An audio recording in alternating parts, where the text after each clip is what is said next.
An entitled Karen refuses to accept the fact that I'm blind, despite the fact that I have a service dog. Things got so bad that security had to separate this entitled Karen from me because she would not leave me alone. Here's what happened. So because my parents are more at risk from COVID, I've been going shopping alone more often during the pandemic. Yesterday was one of these cases. Grocery shopping is a more involved process for a blind person. I have to ask staff members to assist me. I also have my guide dog by the name of Gumbo inside the store with me. The dog in itself increases the instances of bad experiences overall. Now, during my shopping, I always get a wide array of reactions to my dog, but one in particular occurred towards the end of my shopping. I heard loud footsteps, followed by a loud screech saying, "That dog is so cute, can I pet him?" It was obviously a small child by the voice, so I prepared myself before responding that no, my dog cannot be touched, due to him being my guide dog. Surprisingly, the child didn't act entitled, but seemed surprised and excited about a dog having a job. She asked me a few questions and then left. I honestly thought nothing of it and continued with my shopping. After I finished, I decided to stop by the food court on the way out for some lunch, so I went and made my way across the supermarket. I ordered my food, sat down, and waited. But by some cosmic gracing of bad luck, that is the exact moment that this child and their entitled parent decided to walk close by. I heard the child tell the mother about what I told her, about how my dog is working as a guide dog, that I'm blind and use him to get around. The mother isn't really saying anything, but I can sort of tell by her tone and the few words she does say that she is seeing some issue with what her daughter was told. I decided to listen in, and after the daughter finished her babbling, the mother came up to me. Now, people coming up to me is super common. I thought nothing much of it. However, the first words out of her mouth were her saying the following: "Why did you tell my daughter that you're blind?" Her tone was very harsh, very accusatory. I immediately knew what was coming, but as usual, I just put on a smile. I responded by saying, "Well, that's because I am blind. Your daughter asked me about my dog, so I explained what guide dogs are and why I use them." This entitled Karen then doubled down by saying, "You're not blind." I couldn't believe what she was saying, so I just said, "Excuse me?" The way she said it completely caught me off guard. "You're not blind. My cousin is blind, so I know what a blind person is like. You shouldn't lie about that.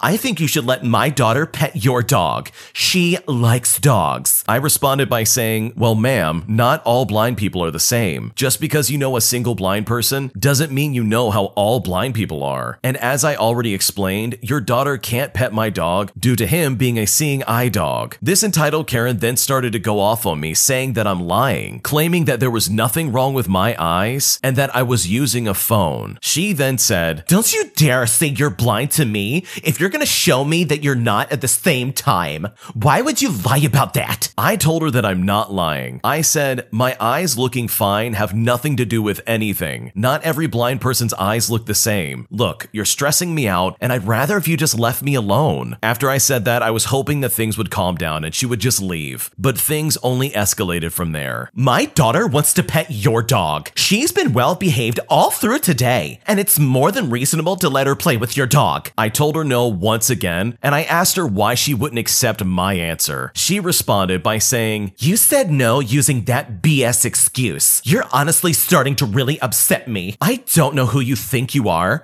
but I happen to work for someone at this place, and if you don't stop it, I'll get security to throw you and your fake guide dog out of here." Now, I'm sure at this point you get the picture. This went on for a good 5 minutes of her progressively getting more and more angry at the fact that I wouldn't let her daughter touch my guide dog. The daughter was actually silent through the entire thing. I don't even think she really cared that much. But this entitled Karen, however, was another story altogether. Eventually, with the argument going nowhere, she just screamed out, "That is it. I'm going to get security right now. If you're smart, you'll be gone by the time I get back, or you'll regret it." I snorted at her small fit and heard her huff and storm off. By that time, my food had arrived, so I just started eating. I didn't really believe she would go get security, but with entitled Karens like this, you simply cannot be sure what they will or won't do. About 5 minutes or so later, she returned. I heard her stomping forward in my direction from about 15 feet away, and she was raging on to a security guard. "Look, that's her.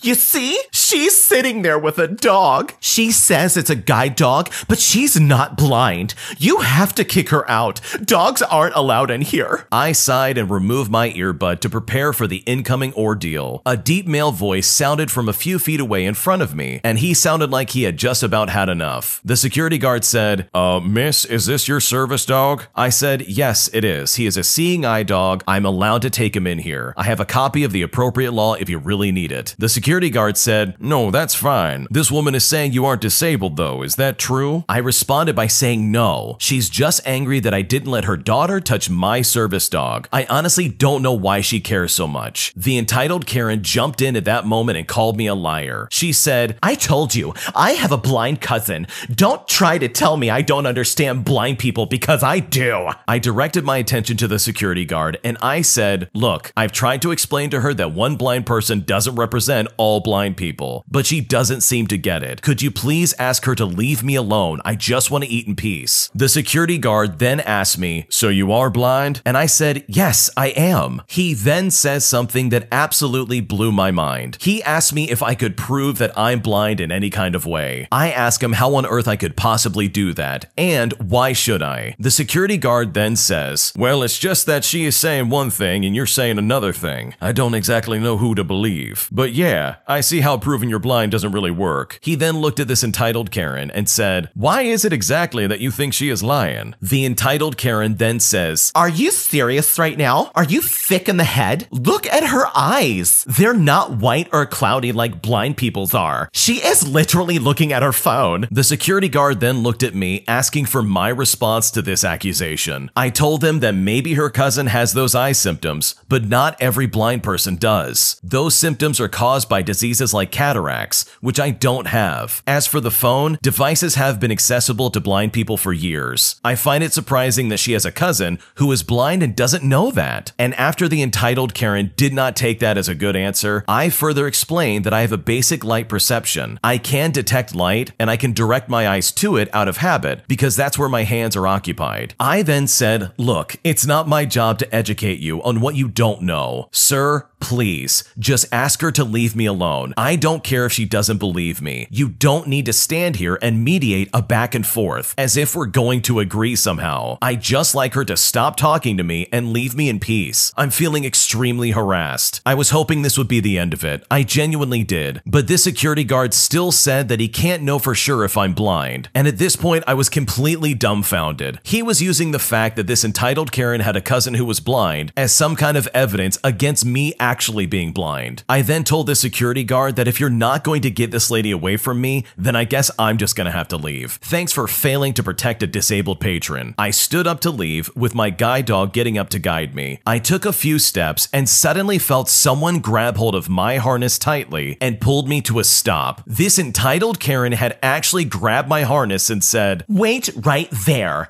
I said I wanted you to let my daughter pet the dog. Then you can leave. At this point, I was manic. I screamed, no, get off my harness right now. Now, understand, grabbing my harness is akin to someone taking away your eyes. This entitled Karen was taking away my ability to navigate, so I panicked. This has only happened to me once before, and I panicked then too. I attempted to pull my harness handle back, all the while she was also screaming in my ear. But I wasn't listening. I was too panicked to listen to what was probably about her stupid daughter. The security guard was fumbling around fairly uselessly, as you could expect. Thankfully, a second security guard came up and said, what is going on? I then screamed at the top of my lungs, she's taking my guide dog. Help me. She won't let go. But this entitled Karen denied it all. She said, no, she's supposed to let my daughter pet her dog. This guy said so. At this point, I assumed she was talking to the first security guard. And as you could have guessed it, the guard didn't respond. But the way the conversation went, it seemed like he non-verbally indicated that he hadn't said that. The second security guard said, miss, let go of that lady's dog right now or I'll escort you out. The entitled Karen then jumped into the same act as before. No, she is not blind. This dog isn't a real service dog.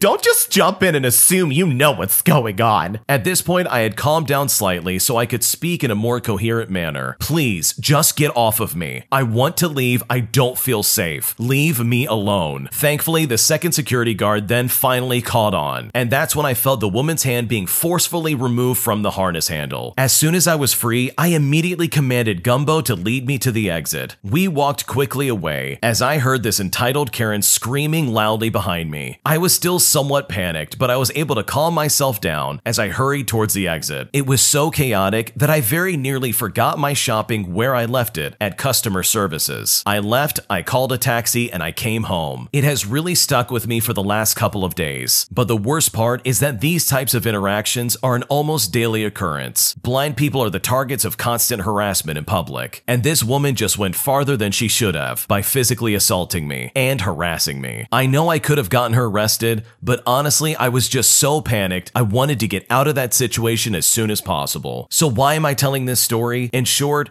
I wanted to spread awareness. It's important for people to know more about the blind experience and what blind people have to deal with. It's also super important to say, if you're ever a witness to a situation like I just described, intervene. Had the second guard not stepped in and intervened, the situation would have been a lot worse. This story's crazy to me. I honestly can't believe that this person had to deal with that. The fact that someone would actually act like this towards a blind person, as if they already don't have a big disadvantage in life, is just disgusting. And I am utterly shocked that this original poster didn't have this lady arrested. If I were them, I would call mall security and try and get that first security guard fired. They tried to force this blind person to prove that they were blind. How disgusting and toxic is that? Hopefully this original poster never has to deal with anything like this again, because this type of treatment, all because you're blind, is absolutely unacceptable. My boyfriend is actively gaslighting me, and honestly, I'm getting sick of it and I don't know what to do. So I'm a 24-year-old female and my boyfriend is 25. We have been together for 2 years and everything is really good between us. I never see anything that's really wrong in our relationship until I dig into it and really start to think about things. For me, I am an overthinker. My last relationship did not end well, and even though my boyfriend and I have been together for 2 years, I still have some minor trust issues. So months ago, when we first started dating, my boyfriend was holding his phone, and I glanced over and I saw that he had a text message from one of his ex-girlfriends. And after seeing this, it put me in a very bad mood, pretty much for the rest of the night. Eventually, he noticed and asked what was wrong, and after some time, I told him what I saw. We talked it out, I started crying, and he reassured me and calmly talked about it. And he said that they are just on friendly terms. No big deal. I told him just to tell me about it, that I promise I will be more upset if he didn't tell me and I suspected something than for him to just straight up tell me. He then said that he shouldn't have to report to me about everyone he talks to. I agreed and told him that's not what I meant, but to just be open about this situation. So months go by and everything is okay again. But then a couple of months ago, almost the same thing happened, and we were out drinking with friends and someone calls him and it's like 11 o'clock at night. He says it's just a spam phone call. Well, after we woke up the next morning, he tells me his other ex texted him and wanted me and him to go out the night before and go drinking with her friends. But he didn't respond until that day. I had no bad reaction to him telling me this, but a couple of days later, I put 2 and 2 together and realized it was her who called him at 11 o'clock. So weeks go by and we started drinking, and I bravely just jokingly brought this up. And I said, I know you didn't want to tell me because it would have ruined my night, but why couldn't you just tell me that it was her instead of lying to me? Or say it's no one instead of just saying that it's spam. After that, we got into a fight, which involved both of us yelling and me crying once again. He tells me I'm gaslighting him, and that since I had a bad reaction before, he isn't going to tell me these things. I told him I will never bring it up again. I keep telling this man that it will bother me more when he doesn't tell me things. So here we are today, and nothing is wrong. But yesterday he said the same thing randomly. I can't even remember what we were talking about. Neither of us were upset, and it was something random that we said as we were walking around the house. He said that he won't tell me something if he thinks I'll have a bad reaction to it. My problem is, I feel like we are partners. We talk about being together for a long time, including starting a family and living our own life together. This has now led me to the idea, as well as the question of what else is he hiding from me? Can he be talking to random girls or even girls that he knows and he won't even tell me? When When is enough enough? How do I tell him again and again that I need him to talk to me and that I won't get upset? I know that I won't get upset because he is being honest and coming to me and talking to me about it. It is all so confusing and I'm just not sure what to do. It seems like the OP is trying to manifest that their boyfriend is cheating on them when I don't think there's any evidence to really suggest that. It seems like you're trying to control things to an extent that you have zero control over. And from the sounds of it, it doesn't really sound like he's gaslighting you, to be honest. I feel like you're kind of overreacting just a little bit in my opinion. I can understand that there's some kind of insecurity between you and your boyfriend, and obviously you don't want him to leave you, but it seems like you're starting to toe the line between being actually worried about something that's actually going wrong as opposed to just being suspicious of something going wrong. I think if anything, maybe read the messages themselves, or at least request to see what he's texting about to at least absolve some of the anxiety you have towards the situation. I mean, honestly, just because he's texting his ex does not mean he's going to try and get with them. So unless there's any kind of signs that he might be going behind your back or doing things that are nefarious, I just don't think it would be healthy to try and jump on this train of, oh no, he's definitely cheating on me, because that's not healthy and that's not going to help anybody. My neighbor rings my doorbell at least twice a day and it's starting to drive me nuts. I'm at my wit's end and I simply don't know what to do. So just a little bit of context, it's just me and my girlfriend living in this house that we bought about 4 months ago. We have a neighbor who's very friendly and came to introduce himself and his wife. And at the time, I thought nothing of it. I honestly thought it was just a friendly gesture, but pretty soon he started coming over every single day. Then eventually he came by twice a day. Then he started to ring my doorbell a total of 4 times a day. At this point, it has now been like this for months, where he frantically rings my doorbell about 4 to 5 times in a row. And he does this about 2 to 3 times a day. I will even catch him sometimes peeking in my window to see if I'm in the living room. Sometimes he'll also sit on my porch and just talk about nonsense that doesn't need to be discussed. I don't even respond to half of the things that he says sometimes, and I just give him a casual, lazy response of saying, I don't want to be bothered by this garbage. Something subtle enough that anyone with a clear mind would be able to pick up on. But this guy just doesn't seem to get it. I don't even answer the door sometimes, and I try to make up excuses, explaining to him whether in the moment or later that maybe I was cleaning or something like that. But he literally doesn't get the clue that I'm busy or I want to be left alone. I should also note that he suffered a terrible car accident that ruined some of his mental abilities to some degree, as he repeats himself a lot in a conversation. And I wonder sometimes if it affects his short-term memory and he forgets he even came over to visit me. But his wife lets him do this without any issue and doesn't even say anything to him. Like, do you not realize how invasive this behavior is? But to his credit, he has been very kind in some ways, like bringing over some fresh fruits and some vegetables from his garden. He has also referred me to an excellent local doctor and hooked me up with a landscaper to help me take care of my garden. But it seems to me that he only does this as some premise for his own personal entertainment. And at this point, I simply can't take it anymore. I just want my privacy back. I'm at the point where I'm actually fantasizing about how I want to absolutely explode my built-up frustration on this guy the next time he comes to my house to disturb me. But I also don't want to make an enemy of someone who's across the street and clearly mentally unstable. And at this point, I'm unsure exactly of what to say because he just seems so unaware of anything even surrounding him. Please, how can I go about addressing this? What should I do? Having a bad neighbor is literally a nightmare, so I empathize with this person completely. And worst of all, they're invading your privacy and looking through your windows. I think I would lose my mind if someone was doing that to me. It sounds like this guy just simply doesn't get it, but maybe his wife will. If I were in your shoes, I would go talk to the wife. I would say, hey, I appreciate you coming by, but you're starting to cause problems in my life. This might be a good way for her to step in and say, okay, we need to leave them alone, because this behavior is not appropriate. It's not okay for someone to come up to your house and ring your doorbell multiple times throughout the day just to get your attention. It's really disturbing, and honestly, it's a little bit creepy. Another idea that I had is possibly building a fence or some kind of barrier between you and your neighbor. You can make it very clear in a passive-aggressive way that no, I don't want visitors, and no, I don't want you at my house. I think ultimately though, you do need to have this conversation with them. You need to make it very clear that, hey, this isn't appropriate and I don't like this. Maybe you're right. Maybe this guy just isn't completely there, or worst of all, he might not care altogether, which is not fair for you. Regardless, you need to put your foot down and say no more. Please get off of my property and stop coming over every single day. You have tried to be subtle, you've tried to be nice, but now it's time to be mean, because this is your privacy we're talking about, and these neighbors are clearly clearly violating that, and in my opinion, you should not have to deal with that. But what do you think? Leave a comment down below. Have you ever had a neighbor like this that was so obnoxious that you just didn't know what to do? Let us know down below. My girlfriend gives me the silent treatment after a fight, and then yells at me if I try to break that silence. And now I honestly don't know what to do. My girlfriend used to do this quite a bit. In fact, every time we fought. And eventually, I asked her to stop because that stonewalling behavior gave me anxiety and made me question my self-worth. She stopped, and for a few months, we would solve problems in a different way. We would do things together and not against each other. She usually needs some time to cool down after an argument, but now she's back to doing what she used to do before. We fought last night about something stupid, and the entire day she's been ignoring me and avoiding me ever since this morning, and it is now 8:00 p.m. For example, if I go to one room, she moves to the other, and this just continues to repeat over and over again. And the few times that I've tried talking to her and asking her to talk to me and stop because she was getting back to that behavior that made me anxious and really hurt my feelings, she would end up yelling at me to leave her alone, telling me that she doesn't care if this is harmful for the relationship. She also said she's leaving today because she doesn't want to be here and doesn't want to see me. As a side note, she doesn't technically live with me, but was spending time with me until Wednesday at my house. The way she spoke to me felt completely humiliating and demeaning. I honestly thought we left this in the past and that we moved on from this type of behavior, but now she has me questioning everything. We even agreed months ago that if she was upset about something, she would approach me about the subject in a calm manner and we would discuss it. I just don't understand why she's drastically come back to doing this really rude and painful behavior. This is all so confusing and I honestly don't know what to do. This is really toxic behavior. If my significant other treated me like that, especially after explaining to her in detail why this behavior hurts my feelings so much, it makes you feel anxious, it questions your self-worth as a human being, it does not feel good. But in this instance, it's really important to note that she's choosing to do it anyways. Your significant other is doing the one thing that she knows will hurt you the most, and she's doing it repeatedly. Like she even said she doesn't care if this damages the relationship. That is super toxic and very immature. If that happened to me, that would make me question if she even cared about me. I can understand if this is someone's like automatic response when it comes to dealing with confrontation or anything along those lines, but to obviously and very clearly choose to do it still, even after your partner said, hey, this really hurts my feelings, is unbelievably toxic and is not something that's going to lead to a healthy relationship. It is incredibly immature and she's just trying to hurt you, which is really not fair for you. I think the one benefit here is that she doesn't live with you, because otherwise this would be every waking moment. It's bad enough that it seems like she holds grudges over the dumbest things, and any kind of argument leads to her stonewalling you out of her life. But maybe with her leaving Wednesday, this can give you some time to reflect on what happened and try and make amends and make up to her in some way. I think regardless of what you do, a conversation needs to be had about this. You need to re-explain to her that this is really hurtful behavior and it is not cohesive to a healthy relationship, because otherwise this is just going to repeat in the future and you're just going to feel like garbage all over again, and you definitely do not deserve that. Thanks for watching. When you subscribe, make sure to hit the bell to turn on notifications. To finish listening to all the stories, use the playlist at the top of the description, and the next time you live stream, use the Cream of the Crop music. Search Cream of the Stream on Spotify or whatever platform you use for copyright-free music to use for your next stream.